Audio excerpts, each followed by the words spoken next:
Do you know that the United Arab Emirates just sent military cargo aircraft to Israel in what is being called their first-ever arms delivery?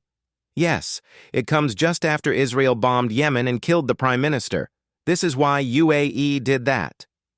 During the Six-Day War of 1967, Israel fought against a coalition of Arab states, Egypt, Syria, and Jordan being the front line.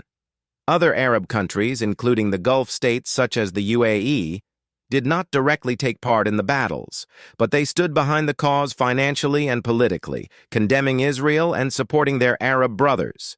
At that time, the U.A.E. was not even fully established as the nation we know today. It was formed in 1971, but as part of the Arab League, they shared the anti-Israel sentiment and viewed Israel as an occupier of Muslim land. So what changed?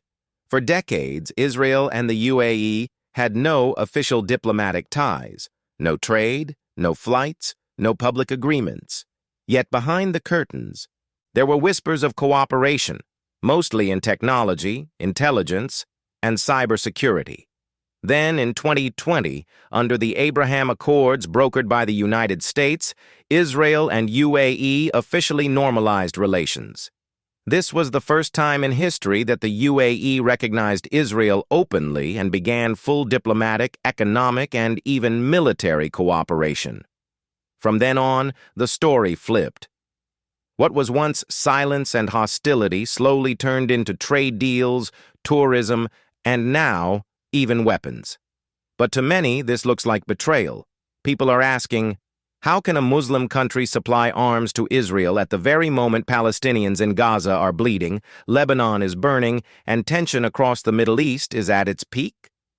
The truth is, the Islamic world is deeply divided. And the divisions are not just about religion, but about politics, power, and survival. Take Egypt, for example.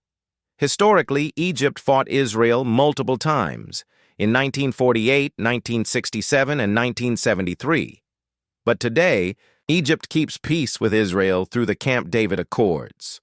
Why? Because war brought devastation to Egypt's economy, and peace brought billions in U.S. aid. That is why, instead of throwing its gates open to Gaza, Egypt has deployed over 5,000 troops along the Rafah border, not to fight Israel, but to stop Hamas and Palestinian refugees from flooding in. Qatar tells a similar story. Yes, they present themselves as champions of Gaza. Yes, they host Hamas leaders in Doha. But when Iran, their so-called brother, wanted to strike a U.S. military base located in Qatar, Qatar was the first to say, "If you strike, we will retaliate."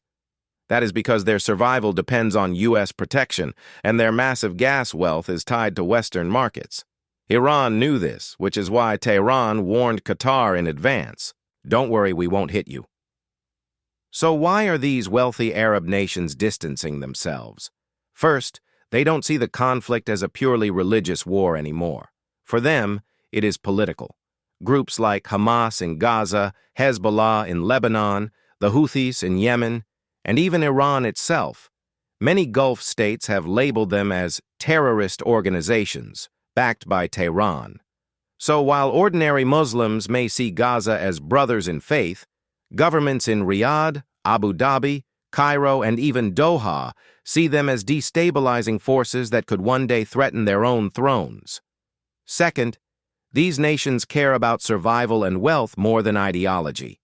To them, aligning with Israel and the U.S. brings advanced weapons, high-tech partnerships, and international protection.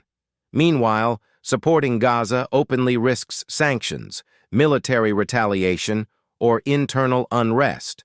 So, is the U.A.E. betraying the Palestinian cause by supplying Israel weapons? To the average Muslim,